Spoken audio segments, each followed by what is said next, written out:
পঞ্চগড়ের বোদা উপজেলার গরিব পথচারী ও হতদরিদ্র মানুষের মাঝে পোশাক সামগ্রী বিতরণ করা হয়েছে।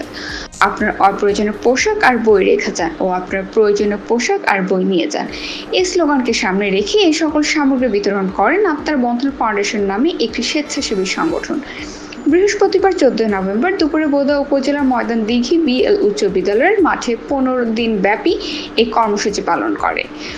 পোশাক সামগ্রী বিতরণের উদ্বোধন করেন ময়দান দিঘি বিএল উচ্চ বিদ্যালয়ের প্রধান শিক্ষক মোহাম্মদ গোলাম রহমান শাহীন। এ সময় আত্মার বন্ধন ফাউন্ডেশনের উপদেষ্টা মোহাম্মদ মামুন হাসান, ফাউন্ডেশনের সভাপতি মতিন ইসলাম, সাধারণ সম্পাদক জিলুর রহমান জিকু সহ অন্যান্য সদস্যরা উপস্থিত ছিলেন। আয়োজকরা জানান, এই পোশাকগুলো বিভিন্ন জায়গা থেকে সংগ্রহ করে তা পথচারী ও হতদরিদ্র মানুষের মাঝে বিতরণ করা হয়। এ সময় পথচারী ও হতদরিদ্ররা নিজেদের ইচ্ছা মতো পোশাক সামগ্রী নিয়ে যান।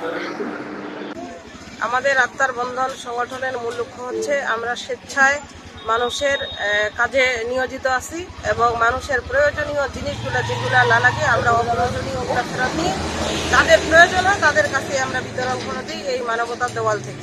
আমরা এই পোশাকগুলো কালেকশন করি উচ্চবিত্ত এবং মধ্যবিত্ত মানুষদের কাছ থেকে, স্বেচ্ছায় যারা আমাদের দেয় তাদের কাছ থেকে আমরা কালেক্ট করে এগুলো হচ্ছে গরিব হতদরিদ্র মানুষদের কাছে আমরা পৌঁছে দিই।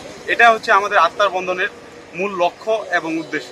এটা ছাড়া আমাদের অনেক রকম কার্যক্রম আছে, যেমন রক্তদান, কম্বল বিতরণ, বৃক্ষরোপণ থেকে শুরু করে আমাদের মাদক বিরোধী কিছু কার্যক্রম আছে। রমজান মাসে আমরা বিভিন্ন প্রোগ্রাম করে থাকি, এরকম আরও অন্যান্য অনেক ইভেন্ট আমাদের এই সংগঠন থেকে আয়োজন করে থাকি।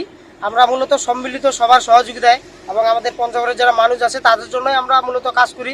পাশাপাশি আমাদের রক্তদানের বিষয়টা আমরা সারা বাংলাদেশেই কাজ করে থাকি।